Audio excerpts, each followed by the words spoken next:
Hi అండి, అందరికీ నమస్తే. నా రావణ్ పార్ట్ 113. జమున సిద్ధు దగ్గరకు వచ్చి తీసుకో నాన్న అని నవ్వుతూ ఆ బౌల్ ని చేతిలో పెడుతుంది. థ్యాంక్ యూ అత్త, గులాబ్ జామ్ అంటే నాకు చాలా ఇష్టం అని ఆమె వైపు చూస్తాడు. జమున సిద్ధుకి అతి దగ్గరగా ఉండేసరికి ఆమె మెడ మీద చేతి వేళ్ల ముద్రలు స్పష్టంగా కనిపించాయి. అవి చూసిన సిద్ధు కళ్ళు కోపంతో ఎరుపెక్కుతాయి.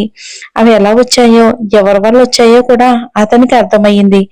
కానీ ఇప్పుడు తన మామ అంత వైల్డ్ గా అత్త మీద రియాక్ట్ ఎందుకు అయ్యాడు అనేది తనకు అర్థం కాలేదు. అది కూడా తన ఇంట్లో తన కళ్ళ ముందే ఉంటూ తన అత్తని ఎంతగా హింసించిన తన మామ మీద విపరీతమైన కోపం వచ్చింది సిద్ధుకి. ఎంత ధైర్యం ఉంటే ఎలా ప్రవర్తిస్తాడు అని కసిగా హేమంత్ వైపు చూస్తూ గులాబ్ జామ్ కూడా తినకుండానే పక్కన పెట్టేసి ఒక్కసారిగా పైకి లేస్తాడు. అది చూసిన జమున, ఏంటి నాన్న తినకుండానే అక్కడ పెట్టేశావు, బాగోలేదా అంటుంది కొంచెం బాధగా తన వైపు చూస్తూ. ఎందుకంటే అది ఆవిడ చేసింది, అది కూడా సిద్ధు కోసం అమ్ముని అడిగి సిద్ధుకి ఏమి ఇష్టమో తెలుసుకుని ఇష్టపడి చేసింది. తన కోసం అంత ఇష్టంగా చేసిన దాన్ని తినకుండా సిద్ధు పక్కన పెట్టేసరికి కొంచెం బాధగా అనిపించింది జమునకి. సిద్ధు ఆవిడ దగ్గరికి వెళ్ళి కొన్ని చూసిన తర్వాత, ఎంత కమ్మని స్వీట్ అయినా గొంతులో మింగుడు పడదత్తా అంటాడు ఆమె గొంతు వైపు చూస్తూ. అర్థం కాలేదు నాన్న, ఏమైంది అంటుంది. సిద్ధు ఆమె గొంతు దగ్గర వేళ్లతో చిన్నగా నిమురుతాడు. నొప్పిగా ఉందా అని. జమున కంగారుగా అందరి వైపు తన అన్నయ్య వైపు చూసింది. సుమంత గారు మన వాళ్ళకు స్వీట్ తినిపించే ధ్యాసలోనే ఉన్నారు. వీళ్ళ వైపు ఎవ్వరూ చూడడం లేదు. అమ్మయ్య అనుకుని సిద్ధు వైపు చూస్తూ, నాకేమైంది నాన్న, నొప్పిగా ఉండడానికి నేను బాగానే ఉన్నాను కదా అంటుంది. సిద్ధు, నువ్వు బాధని లోపల దాచుకున్నా కూడా నీ ఒంటి మీద గాయాలని దాచలేవు కదా అత్త. అత్త, మాట ఇస్తున్నాను, నీ ఒంటి మీద ఇదే లాస్ట్ అండ్ ఫైనల్ గాయాలు. చిన్న గీత కూడా పడదు ఇక నుంచి నీ ఒంటి మీద. ఎవరికి భయపడి ఉండాల్సిన అవసరం లేదు. ఇక నుంచి ఏం చెయ్యాలి అన్నా, ఆఖరికి చంపేయాలి అనుకున్నా కూడా ధైర్యంగా చంపేసాయి. నీ వెనుక నేనున్నాను అని ఫాస్ట్ గా పైకి వెళ్ళి మీదకి వెళ్తాడు, మేడ మీదకి. జమున సిద్ధు వెళ్ళిన వైపు కొన్ని క్షణాలు అలాగే చూసి మళ్ళీ భర్త వైపు చూసి, ఎవరి కర్మకు ఎవరు బాధ్యులు అనుకుంటుంది. మరో అరగంట తర్వాత ఎవరి రూమ్స్ లోకి వాళ్ళు వెళ్ళిపోతారు. రూమ్ లోకి వచ్చిన సూరజ్, అమ్మయ్య, హిట్లర్ అని ఏమన్నా అడగకుండా వదిలేశాడు. అంత తేలిగ్గా వదిలేసే రకం కాదే. ఏదైతేనేం ఈ రోజు అయితే బ్రతికిపోయాం, రేపటి సంగతి రేపు చూసుకోవచ్చులే అనుకుని, ఈ లడ్డు దానికి ఏమొచ్చింది, ఉన్నట్టుండి ఇలా బిహేవ్ చేస్తుంది అనుకుని ఇక జానుకి కాల్ కలుపుతాడు. రింగ్ అవుతున్నా కూడా ఫోన్ ఎంతకీ లిఫ్ట్ చేయకపోయేసరికి, నా చేతిలో నీకుంది అందుకే ఇలా బిహేవ్ చేస్తున్నావు, ఇంటి అడ్రస్ తెలిసిందిగా, రేపు ఇంటికి వచ్చి చూస్తాను ఈ సంగతి ఏంటో అని అనుకుని అసహనంగా ఫోన్ ని పక్కన పెట్టేసి నిద్రకు ఉపక్రమిస్తాడు సూరజ్.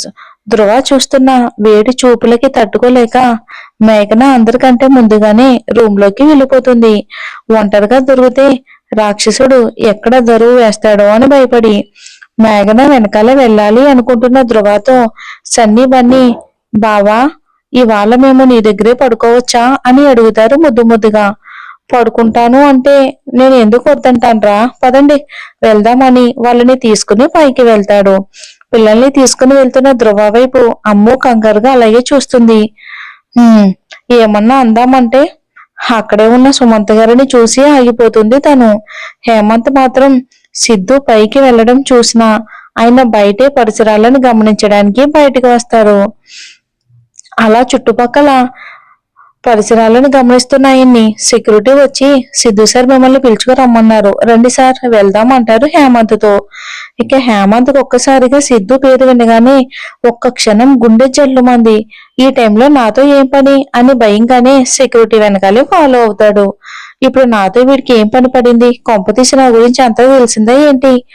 మళ్ళీ తెలుసుంటే ఇలా వీడింటికి ఎందుకు పిలిపిస్తాడు, డైరెక్ట్ గా యమలోకానికే పార్సల్ చేస్తాడుగా అని అనుకుంటాడు మనసులోనే. కానీ అతనికి తెలియని విషయం ఏంటంటే, వీళ్ళు చేసిన పనులు ప్రతిదీ కూడా సిద్ధుకి తెలుసు అని. వెళ్తున్న కొద్దీ హేమంత్లో టెన్షన్, విపరీతంగా భయం స్టార్ట్ అయిపోతుంది లోపల. కానీ తనకి మాత్రం భయం లేనట్టే నటిస్తున్నాడు పైకి. సెక్యూరిటీ గార్డు హేమంత్ ని టెర్రస్ మీదకి తీసుకుని వెళ్ళి, సార్ అక్కడే ఉన్నారు వెళ్ళండి అని అతను వెళ్ళిపోతాడు కిందకి. సిద్ధు ఎందుకు పిలిచాడో, ఏం మాట్లాడతాడో, ఏం అడుగుతాడో అని టెన్షన్ తో అడుగులు ముందుకు పడడం లేదు హేమంత్కి. ఇక మస్క వెన్నెల వెల్లుతుల్లో వెనక్కి తిరిగి స్మోక్ చేస్తూ 6.5 అడుగులు ఉన్న భారీ కటౌట్ ని చూసి వెన్నులో వణుకు పుడుతుంది అతనికి. అతని పాపాల చిట్టి ఎక్కడ విప్పుతాడో అని. సిద్ధు స్మోక్ చేస్తూనే వెనక్కి తిరగకుండా, ఏంటి మామా అడుగులు ముందుకు పడడం లేదా, లేక నేనే నీ దగ్గరికి రావాలని అక్కడే ఆగావా? నువ్వు నా దగ్గరకు వస్తే ఒక రకంగా ఉంటుంది, అదే నేను నీ దగ్గరకు వస్తే అనే మాట ఇంకా పూర్తి కాలేదు. హేమంత్ వచ్చి సిద్ధు దగ్గర నిలబడి ఎందుకు పిలిచావు అంటాడు. సిద్ధు స్మోక్ చేస్తూ ఆ పొగని హేమంత్ మొహం మీద ఊది మామని కింద నుంచి పైదాకా చూస్తూ అతని చుట్టూ తిరుగుతూ అయిపోయిన సిగరెట్ ని షూ కింద వేసి నలుపుతూ మామ కళ్ళల్లోకి సూటిగా చూస్తాడు.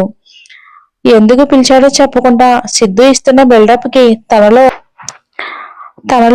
రెప్పపాటులో కోటలో ఉన్న మాన్షన్ పైనుంచి కిందకి వేలాడుతూ ఉంటాడు. అసలు ఏం జరిగిందో, ఎలా జరిగిందో కూడా హేమంత్కి తెలియనే లేదు. సో సారీ అండి, చాలా చిన్న ఎపిసోడ్ వచ్చింది. నెక్స్ట్ వచ్చే ఎపిసోడ్ లాంగ్ ఎపిసోడ్ వస్తుందండి. Thanks for watching.